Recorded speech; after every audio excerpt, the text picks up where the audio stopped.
नमस्कार मंडळी. हा पदार्थ सर्वांच्याच घरी बनतो, पण हा माझ्या पद्धतीने एकदा नक्की ट्राय करा. त्यासाठी खडे मसाले घेतले. तेलात मोहरी, खडे मसाले, जिरे, अद्रक लसणाची पेस्ट टाकून मस्त परतवलं आहे.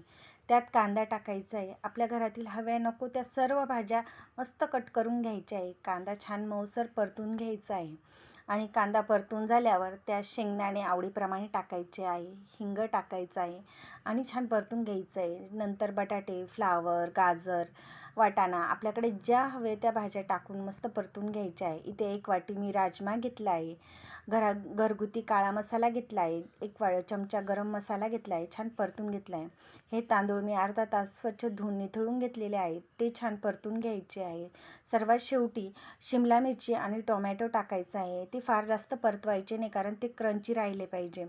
आणि तांदूळ बुडेल इथपर्यंतच पाणी टाकायचं आहे. चवीनुसार मीठ टाकायचं आहे. 2 चम्मच तेल लावायचं आणि मस्त झाकण लावून 2 शिट्ट्या काढून घ्यायच्या. छान गरमागरम आपला राजमा पुलाव म्हणा, व्हेज पुलाव म्हणा किंवा खिचडी म्हणा, जे आवडेल ते म्हणा आणि गरमागरम खा. आवडल्यास लाईक, शेअर आणि सबस्क्राईब करा.